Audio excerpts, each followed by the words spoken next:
సమస్యలు వల్ల ఈ రోజు కాదు, మళ్ళీ మాట్లాడదాం.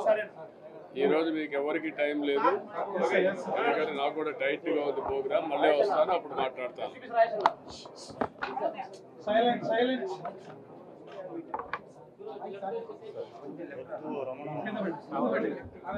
పర్వాలేదా? నీకేంటే ఓకే, ప్లీజ్ సైలెన్స్.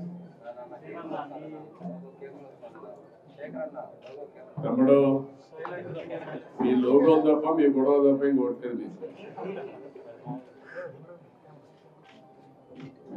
అందరికీ నమస్కారాలు. ఒక హిస్టారికల్ తీర్పు తర్వాత నేను చాలా ఎలక్షన్ చూసాం. ఎప్పుడు కూడా ఇంత పెద్ద మ్యాండేట్ ఇవ్వలేదు. ఇది ఒక హిస్టారికల్ విక్టరీ. 93% స్ట్రైకింగ్ రేట్ అనేది ఎప్పుడు జరగలేదు రాష్ట్ర చరిత్రలో, దేశ చరిత్రలో కూడా. నాకు గుర్తున్నంత వరకు ఇంత హిస్టారికల్ విక్టరీ ఎప్పుడు రాలేదు. అదే సమయంలో అది అయిన తర్వాత నిన్ననే ప్రమాణ స్వీకారం చేయడం, సాక్షాత్తు కేంద్ర ప్రభుత్వం ప్రధానమంత్రి అమిత్ షా గారు, అదే మరి వేరే రాష్ట్రాల ముఖ్యమంత్రులు, ఆల్ ఇండియా బీజేపీ పార్టీ అధ్యక్షుడు నడ్డా గారు, ఇలాంటి ప్రముఖులందరూ రావడం. ఆ తర్వాత నేను వెంకటేశ్వర స్వామి ఎప్పుడు కూడా నాకు కులదైవం. నేను ఏ సంకల్పం చేసినా ఒక్క నిమిషం వెంకటేశ్వర స్వామిని తలుచుకొని ఆ సంకల్పం ప్రకారం ముందుకు పోతాను. అదే మరి చిన్నప్పటి నుంచి మీరు చూస్తే ఇదే రోడ్లో మంగాపురం నుంచి చదువుకున్న రోజుల్లో కూడా దేవునికి ముక్కులు తీర్చుకోవడానికి నడిచి వచ్చేవాళ్ళం. అక్కడి నుంచి మళ్ళీ ఈ రోడ్లో తిరుపతి వరకు నడిచి, ఆ తర్వాత బస్సులో వెళ్ళేవాళ్ళం. అది నా జీవిత ప్రారంభం. వెంకటేశ్వర స్వామి ఆశీస్సులతో అంచెలంచెలుగా మీరు చూస్తే నేను ఎదగడం, రాష్ట్రానికి ముఖ్యమంత్రి కావడం, దేశ రాజకీయాల్లో కూడా పాత్ర పోషించే పరిస్థితి వచ్చింది.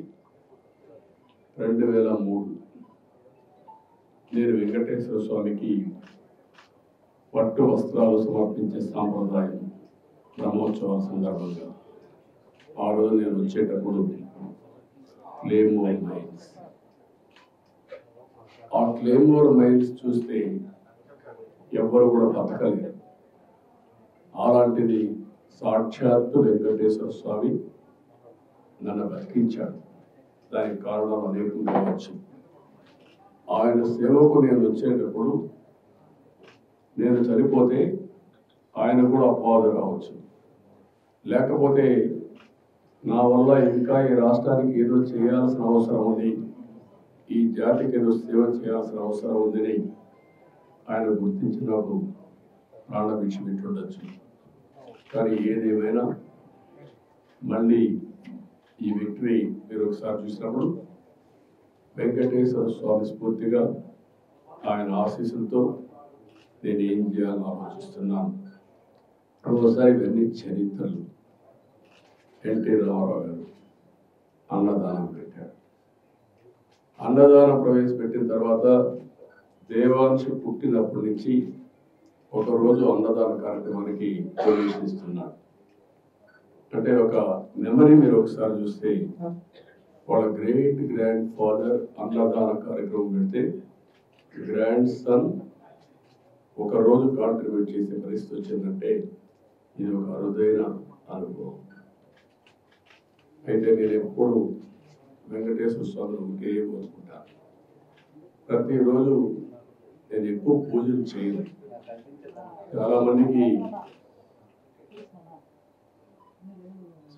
చాలా మందికి నేను పూజలు చేస్తానో లేదో కూడా తెలియదు. కానీ నేను వెంకటేశ్వర స్వామికి పవిత్రమైన మనసుతో నిద్రలేసి బయట వచ్చేటప్పుడు ఒక్క నిమిషం ధ్యానం చేస్తాను, ప్రార్థన చేస్తాను. ఆ ప్రార్థనలో ఒకే విషయం కోరుకుంటాను, రాష్ట్రం సుభిక్షంగా ఉండాలి. ఇటీవల కాలంలో మీరు ఆలోచిస్తే నేను చేసే సింపుల్ ప్రేయర్, ప్రపంచంలోని భారతదేశం అగ్రస్థానంలో ఉండాలి, భారతీయుల్లో తెలుగు జాతి అత్యున్నతమైన స్థానంలో ఉండాలి, భారతీయులు ప్రపంచం మొత్తం నెంబర్ 1గా ఉంటే అందులో 30% తెలుగు వాళ్ళు ఉండాలి. అదే సమయంలో నేను వెంకటేశ్వర స్వామి కోరుకునేది, సంపద సృష్టించడం ఎంత ముఖ్యమో సృష్టించిన సంపద పేదవాళ్ళకి వెళ్ళాలి. సంపదగా కొంతమందికి పరిమితం కావడం కాకుండా పేదరికం లేని సమాజం, zero poverty nation, zero poverty state, zero poverty district, ఇవి జరిగినప్పుడు అందరూ కూడా మెరుగైన జీవన ప్రమాణాలతో ముందుకు పోయే పరిస్థితి వస్తుంది. అదే సమయంలో ఆర్థిక అసమానతను తగ్గించాలి. ఒక అతనికి 1,00,000 కోట్లు, ఒక అతనికి రోజుకు 100 రూపాయలు లేని పరిస్థితి. ఇవన్నీ కూడా ఏ విధంగా సాధ్యము అని ఆలోచించినప్పుడు ప్రభుత్వం వల్ల సాధ్యం, ప్రభుత్వ విధానాల వల్ల సాధ్యం. ఒకప్పుడు హైదరాబాద్లో నేను ముఖ్యమంత్రి అయినప్పుడు, నేను ఇప్పుడు కూడా గుర్తుపెట్టుకుంటున్నా, 1.0 95 CBN రూల్, అది 95లో ప్రారంభమైంది. అంతవరకు పరిపాలన అంటే సెక్రటరియట్కే పరిమితమైన పరిపాలన ప్రజల మధ్యలో జరిగింది. అనేక కార్యక్రమాలకు శ్రీకారం చుట్టాం, అన్ని ఎలక్షన్లు తెలుసుకుంటూ వచ్చాం. అదే సమయంలో మీరు చూస్తే ఆ రోజు చేసిన అభివృద్ధి తర్వాత వచ్చిన ఫలితాలు చూసిన తర్వాత ప్రపంచంలో ఉండే అధినేతలంతా హైదరాబాద్కి రావడం మొదలుపెట్టారు. నేను పిలవలేదు, ఇవన్నీ వాళ్ళే వచ్చారు. ఎందుకంటే ఒక మంచి జరిగితే ప్రపంచం అంతా గుర్తిస్తుంది. ఆ గుర్తింపు ఎవరో తీసుకొచ్చాం, దాని ఫలితాలు ఈరోజు అక్కడ అనుభవిస్తున్నారు. అయితే ఇక్కడ ఎందుకు నేను మళ్ళీ ఇక్కడ రాజకీయాలకు వెళ్ళను, అయితే ఇక్కడ నా సంకల్పం ఈరోజు వెంకటేశ్వర స్వామిని కోరుకునేది ఒకటే కోరుకున్నాను. మన భారతదేశానికి ఒక పెద్ద సంపద కుటుంబ వ్యవస్థ. ఇది చాలా మందికి అర్థం కాదు. కుటుంబం అంటే ఏమొస్తుంది అనుకుంటారు. భారతదేశంలో కుటుంబ వ్యవస్థ మీరు చూస్తే ఒక ఎనర్జీ రీఛార్జ్ చేస్తుంది, సెక్యూరిటీ ఇస్తుంది, ఒక ఆనందాన్ని ఇస్తుంది. ఎన్ని కష్టాలు ఉన్నా పంచుకునే భాగస్వాములు ఉంటారు. ఇలాంటివి చూసినప్పుడు నేను జైల్లో ఉన్నప్పుడు కూడా నన్ను పూర్తిగా ఆదుకునింది కానీ నిలబడింది కానీ మన వ్యవస్థలో కూడా కొన్ని ఉన్నాయి. ఎవరైనా కానీ ఇబ్బందులు ఉంటే ఇలాంటి వచ్చి జైలు పోయినప్పుడు కుటుంబ సభ్యులకి అలో చేసేవాడు 2 సార్లు వారానికి, లేకపోతే లాయర్ని అలో చేసేవారు. అంటే మన వ్యవస్థలో కూడా ఇవన్నీ ఉన్నాయి. అందుకే వెంకటేశ్వర స్వామిని కోరుకునేది నేను, భారతదేశంలో ఉండే కుటుంబ వ్యవస్థ ప్రపంచానికి ఆదర్శం. వేరే దేశాల కుటుంబ వ్యవస్థ ఉండదు. ఇది కొనసాగించే విధంగా, ఈ వారసత్వాన్ని కొనసాగించే విధంగా వెంకటేశ్వర స్వామి కూడా ఆశీర్వదించారు ప్రతి ఒక్కరికి. రెండోది, వెంకటేశ్వర స్వామిని చూస్తేనే కలియుగ దేవుడు, మా ఇంటి వెలుగు. ఎప్పుడు కూడా నేను సాటర్డే అయితే బ్రహ్మోత్సవాలు వచ్చిన సీజన్లో ఒక్క పొద్దు నుండి నిష్ఠతో పూజలు చేసిన తర్వాతనే మధ్యాహ్నం పూజ చేసేవాడు. ఆ సాంప్రదాయం చిత్తూరు జిల్లాలో చాలా కుటుంబాల్లో ఉంది. అందుకే వెంకటేశ్వర స్వామి దేవాలయాలు ప్రపంచం మొత్తం ఎంతవరకు వీలైతే అంతవరకు ప్రమోట్ చేయాలని. ఎందుకంటే తెలుగు జాతి కూడా ప్రపంచం మొత్తం వెళ్ళింది, భారతీయులు కూడా వెళ్ళారు. ప్రతి ఒక్కరూ ఒకే కోరుకుంటారు. జీవితంలో ఒక్కొక్కరు కోరుకుంటుంది. ఎవరైతే క్రిస్టియన్స్ ఉంటారో వాళ్ళంతా జెరూసలేం వెళ్తారు, ముస్లిమ్స్ అంతా మక్కాకి వెళ్తారు, కలియుగ దేవుడైనటువంటి వెంకటేశ్వర స్వామిని ఒకసారైనా కలవాలి, చూడాలి, బ్లెస్సింగ్స్ తీసుకోవాలనుకుంటారు. ఎన్నిసార్లు వచ్చినా మళ్ళీ రావాలి రావాలి అనే ఉద్దేశంతో ఇక్కడికి వస్తూ ఉంటారు. ఇది స్వచ్ఛందంగా ఒక వెంకటేశ్వర స్వామి టీటీడీ ఒకటే కాకుండా అందరూ కూడా వచ్చి ఎక్కడికక్కడ శ్రద్ధ చూపించి ఇప్పటికే ప్రారంభమైంది. ఇది ఉద్యమంగా చేసి ఇండియాలోనే కాకుండా ప్రపంచం మొత్తం వెంకటేశ్వర స్వామి దేవాలయాలు నిర్మించి తద్వారా వెంకటేశ్వర ఆశీస్సులు తీసుకోవాల్సిన అవసరం ఉంది. దానికి కూడా నాంది పలుకుతాం. అయితే ఇక్కడ నేను కోరుకునేది ఒకటి ఉంది. ప్రపంచం మొత్తం తెలుగు ఇండియన్స్ బాగుండాలి, దాంట్లో అగ్రస్థానంలో తెలుగు జాతి ఉండాలి. నేను అక్కడ రాయడంలో కూడా ఇదే రాస్తా ఉంటాను. ఇప్పుడు మీరు చూస్తే నేను రాసేది ఇండియన్స్ నెంబర్ 1గా ఉన్నప్పుడు 35% తెలుగు వారు ఉండాలి, తెలుగు జాతి ఉండాలి. అదే తెలుగుదేశం పార్టీ, అదే మా నాయకుడి కళ. అదే సమయంలో పేదరికం లేని సమాజాన్ని స్థాపించడం కోసం జీరో పావర్టీ ధ్యేయంగా పనిచేయడానికి అనునిత్యం నన్ను ఆశీర్వదించమని, శక్తిని సామర్థ్యాన్ని మరి ప్రజల సహకారం కూడా మరి ఉన్నారు. అదే మరి ఆర్థిక అసమానతలు తగ్గించే విధంగా ఫస్ట్ ఒకప్పుడు మీరు చూస్తే సంపద లేనప్పుడు, సంపద సృష్టించడం తెలియనప్పుడు ఆర్థిక సంస్కరణ వచ్చిన తర్వాత సెకండ్ జనరేషన్ రిఫార్మ్స్ నేనే ప్రారంభించాను వెంకటేశ్వర స్వామి ఆశీస్సులతో.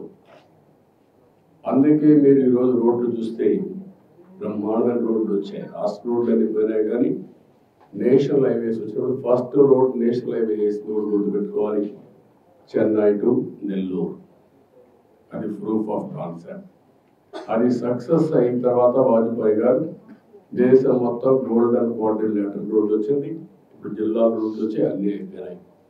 ఫస్ట్ టెలిఫోన్, మీరందరూ ఫోన్ పట్టుకొని ఉన్నారు. ఒకప్పుడు ఫోన్ అన్నం పెడుతుంది అన్నారు, ఇప్పుడు ఫోన్ లేకపోతే బతికే పరిస్థితి లేదు. అదొక నిత్యావసర వస్తువు అయిపోయింది. అది నిత్యావసర వస్తువే కాదు, పెద్ద ఒక వెపన్ అయిపోయింది, ఒక ఆయుధం. ఎక్కడున్నా మీరు వర్చువల్ వర్కింగ్ కోసం ప్రపంచంలో ఎక్కడున్నా అన్ని పనులు అయిపోయే పరిస్థితి వచ్చింది 4 లక్షల కాలం. అందుకని ఈ రెండు కూడా సాధ్యం. ఆ సాధ్యం కావాలంటే వెల్త్ క్రియేట్ కావడం కాదు, సంపద సృష్టించడం కాదు, ఆ సంపద పేదవాళ్ళకి ఇచ్చే కార్యక్రమం శ్రీకారం చుట్టాలి. అయితే ఈ 5 సంవత్సరాలు పరిపాలన తిరుమల తిరుపతి దేవస్థానంతోనే ప్రారంభం కావాలి. ప్రక్షాళన, ప్రసాద క్లీనింగ్, లేకపోతే పరిశుభ్రత అన్నిటికీ తిరోధకాలు చేశారు. కడా నేను వస్తే పరదాలు కట్టే పరిస్థితి, ఇంకా హ్యాంగ్ ఓవర్ పోలేదు. పరదాలు కట్టేస్తున్నారు అంటే అలవాటు అయిపోయింది. రెండోది మనుషులు వస్తే వాళ్ళకి హ్యాండిల్ చేయడం తెలియడం లేదు. మనుషులు వస్తే హ్యాండిల్ చేయడం తెలియదు కాబట్టి కర్ఫ్యూ పెట్టేయడం. కర్ఫ్యూ పెట్టేస్తే ఎవరు రారు, ఇంక నేరుగా వెళ్ళిపోవచ్చు, నేరుగా వచ్చేయచ్చు అన్నమాట. ఇలాంటి కల్చర్స్ అంతా చూస్తే చాలా బాధ వేస్తుంది. అదే మరి పెద్ద ఎత్తున అవకతవకలు జరిగాయి. ఎప్పుడు కూడా కక్ష సాధింపు చర్య ఉండకూడదు, కానీ తప్పులు చేసిన వాళ్ళు కూడా ప్రక్షాళన చేయకపోతే వెంకటేశ్వర స్వామి కూడా సహకరించడు. దేవుడు కూడా చెప్పింది అదే, మంచి వాళ్ళని కాపాడుకోవాలి, చెడు వ్యక్తుల్ని శిక్షించాలి, సమాజాన్ని కాపాడాలి. అందుకే ఈరోజు నేను మీరు చెప్తున్నా, ఈరోజు నేను చేసిన సంకల్పం ఇది.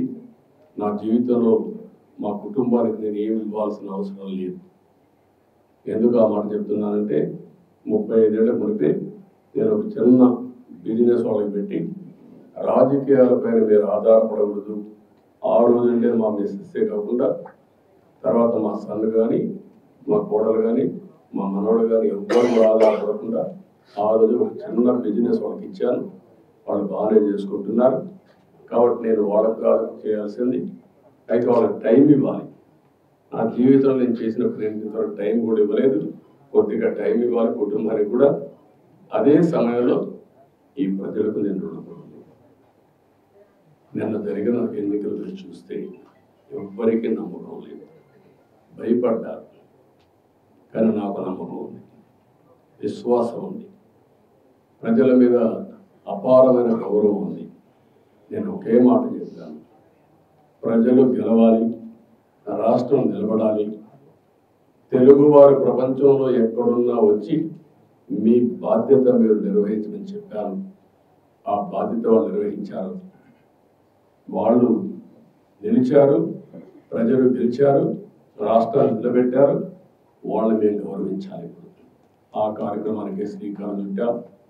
నేను ఏ ఒక్కరి వ్యక్తిని కాదు, వెంకటేశ్వర స్వామి సమక్షంలో చెప్తున్నా, నేను అందరి వాటిని 5 కోట్ల ప్రజల మనిషిని, నేను 5 కోట్ల ప్రజలకు సంబంధించిన వ్యక్తిని. అయితే ఇక్కడ పనిచేసినప్పుడు రకరకాల మీడియా ఉన్నారు, మీరు ఒక పని చేశారు.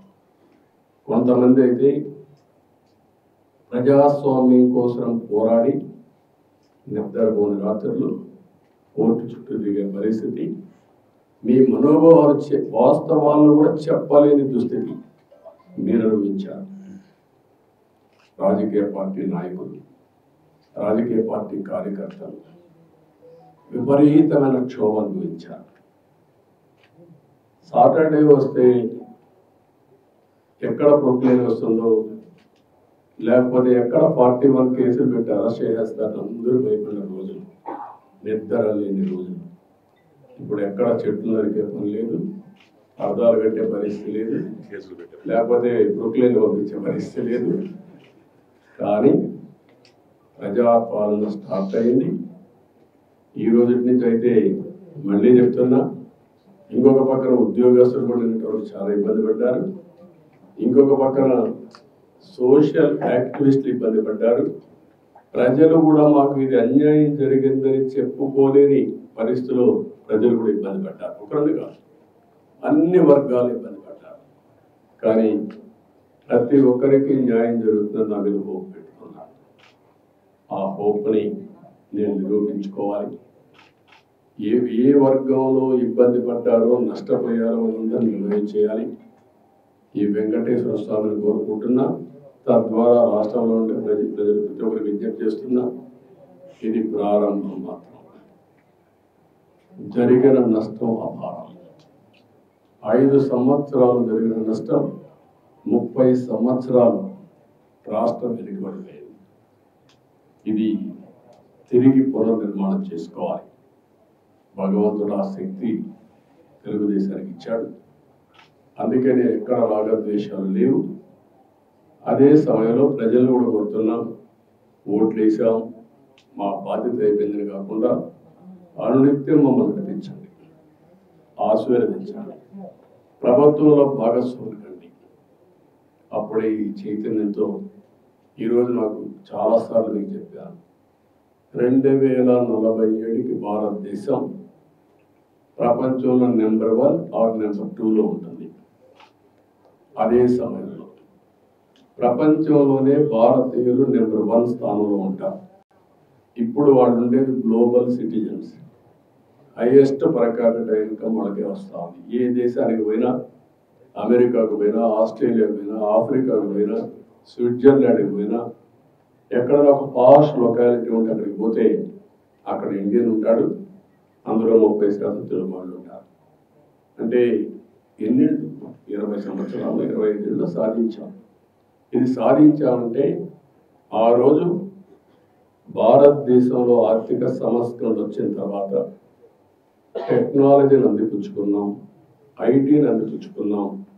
అందిపుచ్చుకున్న తర్వాత అంచెలంచెలుగా ముందుకు పోయి ఈరోజు ఆర్టిఫిషియల్ ఇంటెలిజెన్స్ వరకు వచ్చేసే పరిస్థితికి వచ్చాం. భారతీయులు మన ది బెస్ట్ ఆంటర్ప్రినర్స్గా తయారయ్యారు. అదే సమయంలో మీరు చూస్తే రాబోయే రోజుల్లో కార్పొరేట్ గవర్నెన్స్, పబ్లిక్ గవర్నెన్స్లో భారతీయులు పెద్దగా రాణిస్తారు. సర్వీస్ ఎకానమీలో భారతీయుల యొక్క సేవలు ప్రపంచానికి అవసరం. ప్రపంచం మొత్తం కూడా యాక్సెప్ట్ చేసే ఓన్లీ 1 కమ్యూనిటీ, ఇండియన్ కమ్యూనిటీ. అందులో అగ్రస్థానంలో తెలుగు జాతి. అందుకే ఇవన్నీ గుర్తుపెట్టుకొని నేను ఒక ఇది పెట్టుకున్నాను. 2047కి నా ఆలోచన, నా విజన్ నా కమిట్మెంట్. తెలుగు జాతి ప్రపంచంలో నెంబర్ 1గా ఉండాలి. నెంబర్ 2, పేదరిక నిర్మూలన ఎంత తొందరగా వీలైతే అంతవరకు చేయాలి. Zero poverty state. ఆంధ్రప్రదేశ్ రాష్ట్రం నెంబర్ 1 రాష్ట్రంగా ఉండాలి. తెలంగాణ రాష్ట్రం కూడా బాగుండాలి. నేను తెలుగు జాతికి పెద్దగా ఉంటాను తప్ప ఒక 50% 30% కాదు. ఫస్ట్ నేను చెప్పాను. నేను ఆ రోజు హైదరాబాద్ అభివృద్ధి చేసినప్పుడు, విభజన జరిగినప్పుడు ఒకటే మాట చెప్పాను. విభజన జరిగింది, హైదరాబాద్ తెలంగాణకి వెళ్తుంది. మళ్ళీ నేను కష్టపడి మళ్ళీ ఒక నగరాన్ని నిర్మాణం చేయడమే కాకుండా ఆంధ్రప్రదేశ్ని అభివృద్ధి చేసి రుణం తీర్చుకుంటాను వచ్చాను. అదే స్ఫూర్తితో అమరావతి, పోలవరం ఈ 2 ప్రారంభించాను. కానీ దురదృష్టం 2 కూడా ఈరోజు పడకేసే పరిస్థితులు వచ్చాయి. అమరావతి విధ్వంసం పాలైంది. పోలవరం ప్రతి ఎకరాకు నీళ్లు ఇవ్వాల్సిన జీవనాడి గోదావరిలో కలిపేసే పరిస్థితికి వచ్చారు. ఈ 2 కూడా మళ్ళా సెట్ చేసుకోవాల్సిన అవసరం ఉంది. ఏదైతే హైదరాబాద్ నగరం వల్ల తెలంగాణకు ఈరోజు హైయెస్ట్ పర్ క్యాపిటల్ ఇన్కమ్ కానీ మెరుగైన ఆదాయం వచ్చే పరిస్థితి వచ్చింది. అలాంటి ఎకో సిస్టమ్ క్రియేట్ చేసి మళ్ళీ ఆంధ్రప్రదేశ్ బాగు చేసుకుందాం. అందుకే ఈ 2 ధ్యేయాలతో మిగిలినవి చాలా ఉన్నాయి. ఆ విషయాలు నేను ఎప్పటికీ కూడా మాట్లాడతాను. ఈ విషయమే వెంకటేశ్వర స్వామిని కోరుకున్నది. నా ఆరోగ్యం, కుటుంబ ఆరోగ్యం, ప్రజల ఆరోగ్యం, కార్యకర్తల ఆరోగ్యం కూడా, ఇప్పుడు ఎన్డీఏ కార్యకర్తల ఆరోగ్యం కూడా బాగుండాలని కోరుకున్నాను. నా సెక్యూరిటీ, మా కుటుంబ సెక్యూరిటీ, కార్యకర్తల సెక్యూరిటీ, ప్రజల సెక్యూరిటీ బాగుండాలని కోరుకున్నాను. మంచి ఆరోగ్యాన్ని ఇచ్చి నేను అనుకున్న సంకల్పాన్ని ముందుకు తీసుకుపోవడం కోసం వెంకటేశ్వర స్వామిని ఆశీర్వదించమని కోరుకున్నాను. వెంకటేశ్వర స్వామి, తిరుమల తిరుపతి దేవస్థానం ఒక విషయం కూడా గుర్తుపెట్టుకోవాలి. తిరుమల ఒక పవిత్రమైన దివ్యక్షేత్రం. ఈ పవిత్రమైన దివ్యక్షేత్రాన్ని అపవిత్రం చేయడం భావ్యం కాదు. తెల్లవారుజామున 3 గంటలకు సుప్రభాత దర్శనానికి వస్తే వైకుంఠం అంటే మనకు తెలియదు, పుస్తకాలను చదువుతాం. వైకుంఠానికి పోవాలని కోరుకుంటాం చనిపోయిన తర్వాత. ఆ సమయంలో ఇక్కడికి వచ్చి వెంకటేశ్వర స్వామి దర్శనం చేసుకుంటే వైకుంఠంలో ఉన్న అనుభూతి కలుగుతుంది. నేను ఎన్నోసార్లు ఫీల్ అయ్యాను, ఇప్పుడు కూడా ఫీల్ అవుతున్నాను. అందుకే నేను ఇక్కడికి వచ్చినప్పుడు అన్ని విషయాలు మర్చిపోయి ఒక పవిత్రమైన భావంతో పోవాలి.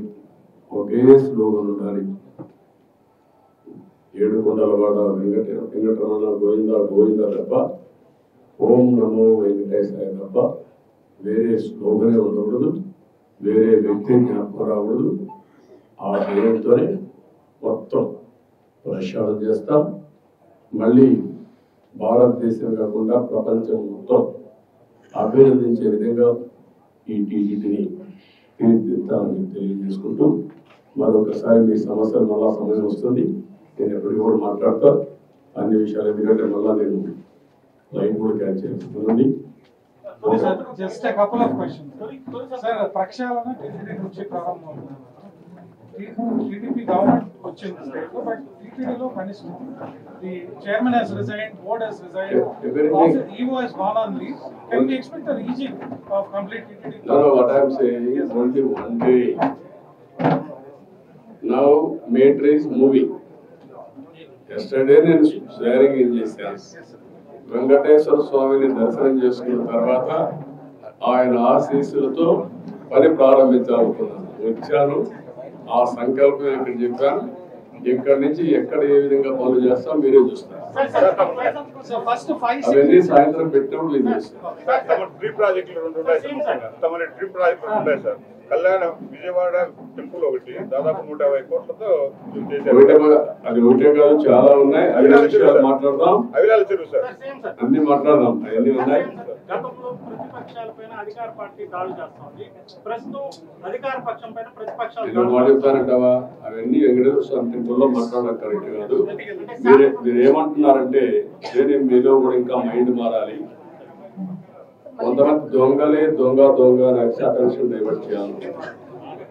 అలాంటి వరకు నేను సమాధానం చెప్పాలి. పరిపాలన ఏంటంటే చేసి చూపించిన వాళ్ళు, ముఠా నాయకులను చేసిన వాళ్ళు, సంఘ విద్రోహ శక్తులను చేసిన వాళ్ళు, రౌడీ అనేవాళ్ళు లేకుండా చేసిన వాళ్ళు, కమ్యూనల్ వైలెన్స్ కంట్రోల్ చేశారు, తీవ్రవాదుల మీద పోరాడితే నేనే ప్రాణాలు ఇచ్చుకున్నాను. అదే మరి రాజకీయ ముసుగులో నేరస్తులు ఆ విషయం గుర్తుపెట్టుకొని నేను ఒకటే చెప్తున్నా, ఎవడైనా సరే నేరాలు చేసి వేరే వాళ్ళ మీద తప్పించుకోవాలనుకుంటే మాత్రం మాత్రం గతంలో రాజకీయాలు మాట్లాడుకుంటాం. గత 4 సంవత్సరాలుగా విపరీతమైన కూతురు తిట్టే పరిస్థితులు ఒకటే కాదమ్మా, నేను కూడా ఇక్కడికి వచ్చినప్పుడు ఓట్లు అడగడానికి కూడా వీలు లేని పరిస్థితి. ఎలక్షన్ అప్పుడు కడవప్పుడు నేను ఎప్పుడు రాజకీయం చేయలేదు. అలాంటివన్నీ చూసాం. అది ఒక పీడకలగా మిగిలిపోవాలని కోరుకుంటున్నాను. మీరు మాట్లాడిగారు కాబట్టి చెప్పాను, నేను అది కూడా చెప్పదలుచుకోలేదు. ఇక్కడ ఎవరైనా సరే నేరస్తులు నేరం వేరే వాళ్ళపైన వేయడానికి ముందుగానే ఎల్బీ క్రియేట్ చేయడం, అలాంటివి మాత్రం నా దగ్గర జరగవు. Be clear. ఎవడైనా సరే నేరస్తుల్ని నేరస్తులుగానే చూస్తా. రాజకీయ ముసుగులో కూడా వీళ్ళు నేరాలు చేయాలని మనం కుదరదు. So one last question. TTD అంటేనే ఒక ధార్మిక సంస్థ, బట్ కమర్షియలైజ్ చేశారు. Pilgrims are suffering because of commercialisation కదమ్మా, కమర్షియలైజ్ చేశారు. వెంకటేశ్వర స్వామి టెంపుల్కి వస్తారే, కొండెక్కతాని ఏం కనపడాలి మీకు? పవిత్రమైన భావం రావాలి. ఈ పవిత్రమైన భావం రావాలంటే ఇక్కడ అడుగున ఆ పవిత్రమైన భావం రావాలంటే ఆ మూమెంట్ కనపడాలి, క్లీన్గా ఉండాలి, భోజనం కూడా ప్రసాదం కూడా నీట్గా ఉండాలి, విపరీతమైన రేట్లు పెంచకూడదు. వెంకటేశ్వర స్వామి దగ్గరికి వస్తే దర్శనం బ్లాక్ మార్కెట్లో టికెట్లు అమ్ముకోకూడదు. ఒకప్పుడు మీరు గుర్తుపెట్టుకోవాలి, ఇక్కడికి వస్తే ఎంత క్లీన్గా పరిశుభ్రంగా ఉండడం చూశారు. నేను కొండపైన పెద్ద ఎత్తున గ్రీనరీ పెట్టి, పెద్ద ఎత్తున ఔషధాల ప్లాంట్స్ అని పెట్టి ఇక్కడికి వస్తే లైఫ్ పెరగాలని ఆలోచించాను. అలాంటివన్నీ కూడా మీరు గుర్తుపెట్టుకోవాల్సింది. ఒక దివ్య క్షేత్రం చేయాలంటే ఆల్ ఆస్పెక్ట్స్లో కాన్సన్ట్రేట్ చేయాలి. అదే చేశాం. ఇక్కడ ఒక దాన్ని ఏమన్నా నాకు అర్థం కాదు, కానీ ఒక వరస్ట్ ప్లేస్గా తయారు చేయాలంటే ఏ విధంగా తయారు చేయాలో అన్ని తయారు చేశారు. ఎవరెన్ని మాట్లాడిన లెక్కలేంతనం వచ్చింది. గంజాయి, అన్ని మత ప్రచారం, లేకపోతే లిక్కర్, నాన్ వెజిటేరియన్, విచ్చలవిడితం, ఇష్టానుసారంగా వీడి యొక్క పైడిలకు కేంద్రంగా తయారైపోయింది. వెంకటేశ్వర స్వామిని ఊరూరు తిప్పేశారు. మీరు గుర్తుపెట్టుకోవాలి, దేశంలో ప్రతి ఒక్కరికి ఒక ఆలోచన ఉంటుంది. ఆలోచన ఏంటి? వెంకటేశ్వర స్వామి అంటే ఒక పవిత్రమైన భావం, దేవుని కృప కావాలి. అలాంటిది పెళ్ళిళ్ళు జరిగిన, పేరెంటాలు జరిగిన వెంకటేశ్వర స్వామి తీసుకుపోయి ఫైర్వెల్ చేసుకోవడం ఏంటంటే విన్నారా ఎప్పుడన్నా? పట్టింది అంటే వెంకటేశ్వర స్వామిని మీ స్వార్థం కోసం అమ్మతారా? ఇష్టానుసారంగా పదవులు ఇచ్చుకుంటారా? మీరు పదవులు ఇచ్చేది ఎందుకు? ఆ పదవి ఇచ్చి ఆ పదవి ద్వారా మీ యొక్క కోర్టు కేసులు ఎవరు మీ పనులు చేసుకోవడానికి. ఎక్కడికి పోయారు మీరు? ఏమయ్యారు మీరు? అంటే వెంకటేశ్వర స్వామి, నేను ఎన్నోసార్లు చెప్పాను, గుర్తుపెట్టుకోవాలి మీరు మళ్ళీ ఒకసారి. వేరే దేవుళ్ళు నెక్స్ట్ జన్మలో మీ మీద పనిష్మెంట్ ఇస్తారు, కానీ వెంకటేశ్వర స్వామిని నేను చూసా. ఎవరైనా వెంకటేశ్వర స్వామికి అపచారం చేసిన వారు, తలపెట్టిన వారు ఈ జన్మలోనే పనిష్మెంట్ తీసుకుంటారు. తీసుకున్నారు కూడా. మీరు తిరుపతిలో కూడా చాలా ఇన్సిడెంట్లు ఒకసారి లెక్కేసుకోండి. ఎవరైనా సరే, ఉద్యోగస్తులు కానీ బయట వాళ్ళు కానీ ఎవరైనా సరే, దేవుడికి అపచారం చేసిన ప్రతి ఒక్కరూ శిక్ష అనుభవించారు. ఈ విషయాలు మీరు గుర్తుపెట్టుకోవాల్సిన అవసరం. కేంద్రం చేశారు.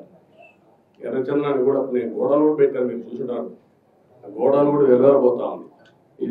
ఎర్రచందనం స్మగ్లర్కే సీట్ ఇస్తే ఏం మాట్లాడతారు?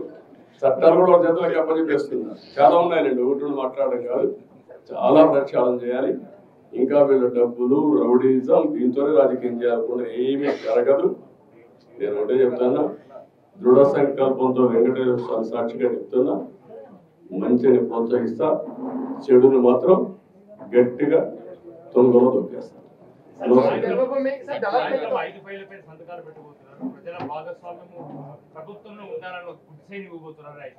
చెప్తారు కదా, అన్ని చూస్తారు కదా, అన్ని చెప్పాల్సిన లేదు.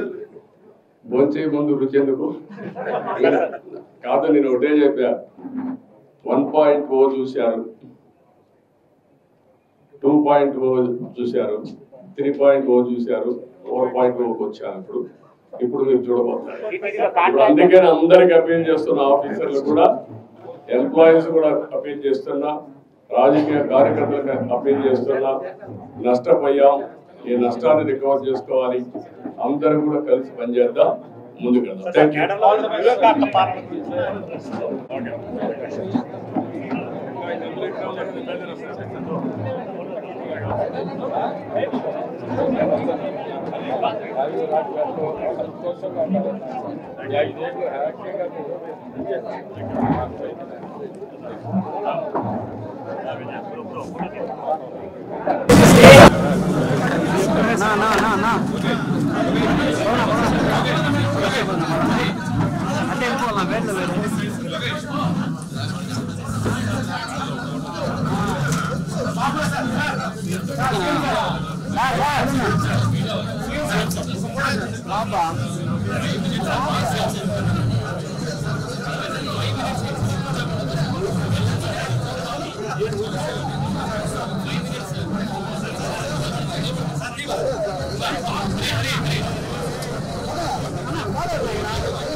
Kumar.